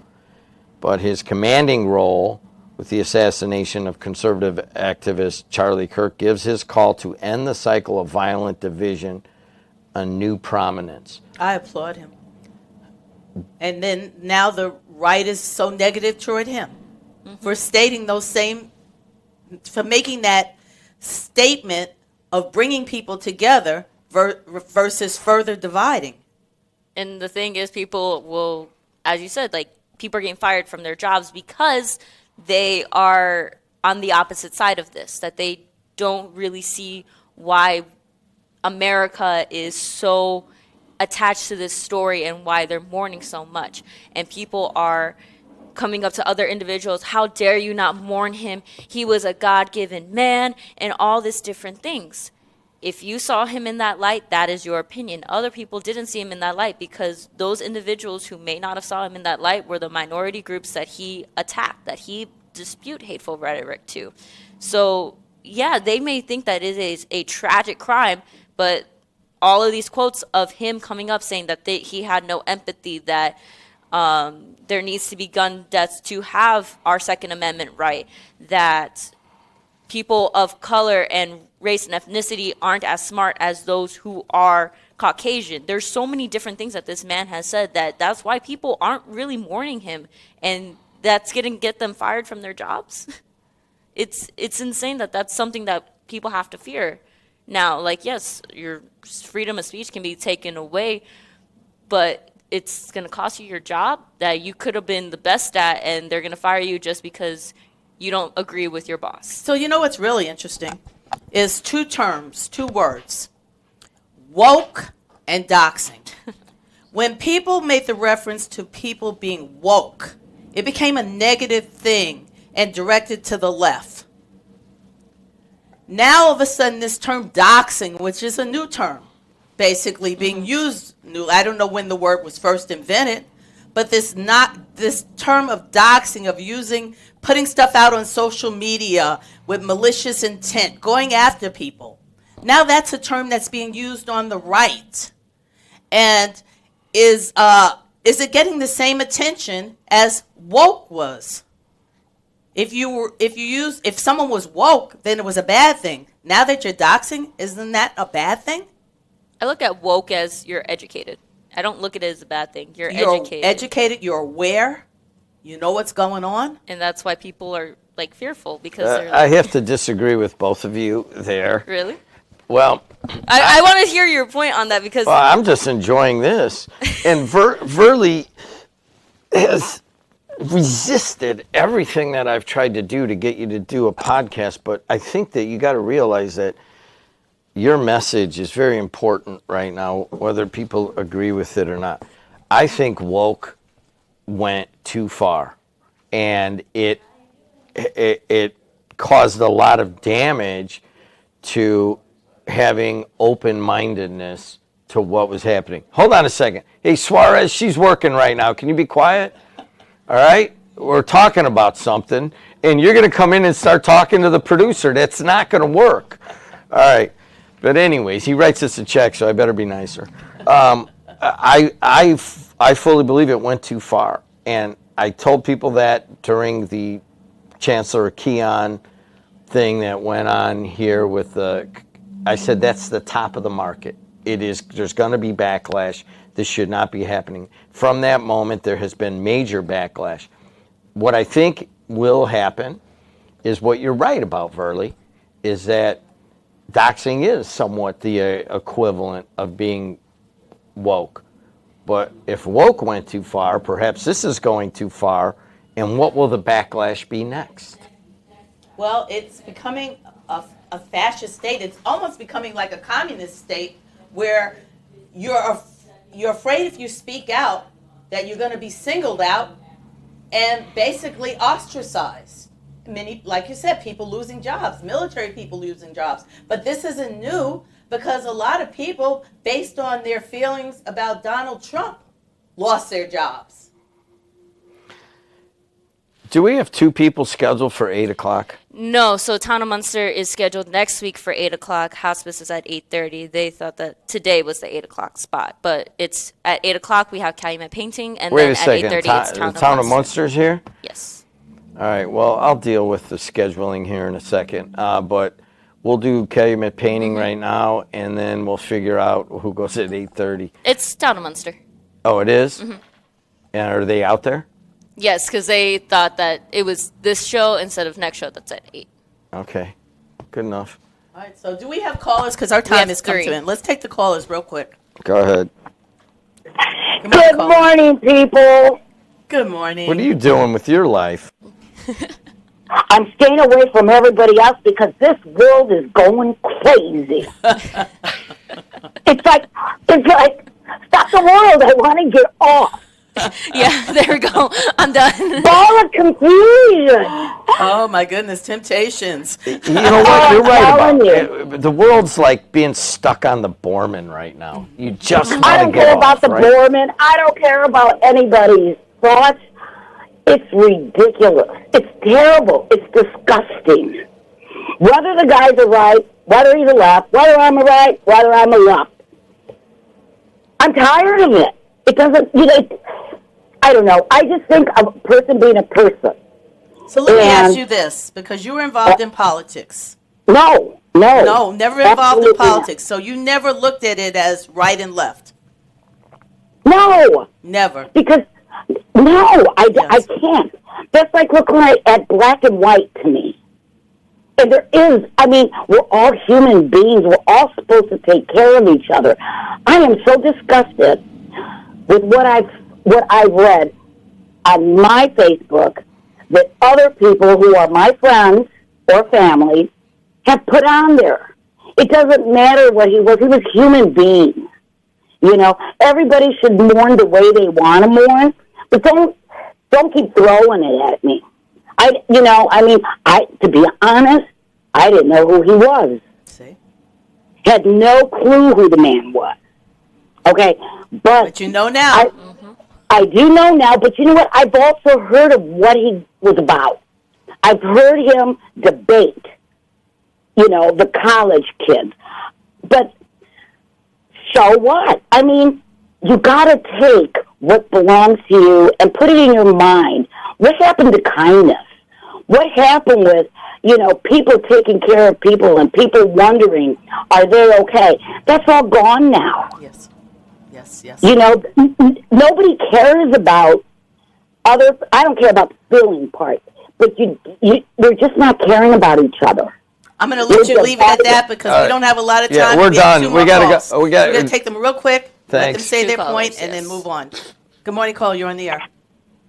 Burley, good morning. Good morning. Number one, no female should ever be touched against her will. That's the standard. Yes. Bottom line. Yes. Number two, history shows us that there have been allegations out there, very well publicized nationally, that the whole story was made up. So innocent until proven guilty. Which story are you talking about? I'm referring to Mad Max case. He is innocent until proven guilty, and that's how we're trying to portray it. What do you say? I don't get your message either. Jed, is Mad Max a friend of yours? I know him, yeah. Is he a friend of yours? I don't know. I don't think that's germane to this, but go ahead. What's your point? The point is, it seems like you tried to distance yourself from him as much as you possibly could this morning. No, I think there's a learning moment here. And the learning moment, and I wanted Adriana to be here, is that this is obviously a very sensitive case. And I want her to learn how to handle it from a kind of a management section of it. And one of the things is I wanted to point out that I thought there was an error in the Post-Tribune article. And that's all. Mad Mac has been a caller. He's probably called 2,000 times. He said some very derogatory things about women, and he said, not women, but it's certainly to Michelle Quinn. and she wrote an article in the Post-Tribune, and I understand the way that she feels. There's a lot that goes into this, but your original discussion there of innocent until proven guilty is how this should be handled. All right, we got to take one more, then we got to go. Hey, you're on the air. Good morning, Verly. Good morning, Jed. Good morning, Hey, dude, how's that skunk? Let's find out. All right, good. Hey, can I be a fill-in host? Can you be a what? A fill-in host? I know it bothers you. No, you can't. You cannot be a fill-in host. It takes a little bit more. Hey, I know you got points to make, but he sent me a picture last night of a skunk outside of his cabin. I'm telling you, I got skunked once. Ooh. That is the most I smelled for a month. Oh my Is God, it true you have to use tomato sauce? sauce? Yes. Is that true? Yeah, that's I what see they it say. in the movies, but I never seen No. it. Never It didn't actually work? seen it done. It didn't. I mean, I took Well, the you tomato. need more than one can. Well, no, I went and took the tomato bath, and I was still working at the Board of Trade, and all my guys were like, dude, you're nasty. And I went and did, and I got prescribed stuff, and I changed and threw all my clothes away. I smelled for a month. Wow. You got to watch out, Alex. Wait till that skunk smells me the next time after I'm bathed for 2 weeks. Hey, Burley. Yes. All right, we got to go. We're behind schedule. Oh, Hey, sorry. guys. Hey, one quick thing, Jim. I Sure. don't see on that article where Michelle's byline is on there. So just so you know, it just says by Post-Tribune. It doesn't have her name on there. All right, well, whoever it was that Yeah. put the Post-Tribune, I disagree with that characterization. Certainly, it is a very dark time, and there are so many difficult things in the region and in America, but we're just going to do what we have for 102 years. We're just going to try to digest them. We're going to try to teach the media people of the future. There's about 8 of them right now, including Adriana, who's emerging and understanding it. But understand this, that I think the woman who just called in is that there's good people and there's kindness out there. And that's kind of what we're built on. And I have full faith that we will come back to prioritize the kindness. May not be there now, you may not feel it, but we will return to that. And you know what that's called? That's called hope. So stick with that, huh? Do you have anything else? I have faith, but I don't know if I have as much hope as you have. My faith is in I God. love disagreeing with you. Well, someone sent me a text, and they said, "Oh, Jim's going to tell you not to come back again." I said, "I don't think so." No, He's listen. gonna tell you come back on Thursday. No, let me tell you that I very rarely fully disagree with people, partly because, honestly, I've been doing this so long. There's only maybe 3 people in the region, I won't tell you the other 2, that I know will stand up to me and might be either as good as I am or better. And you're one of them. And I love disagreeing with Verly, no matter how minor or how major. And I always appreciate you coming in. And I appreciate being here. Thank you. Thank you. All right, we'll be right back on the Voice and Face of the Region.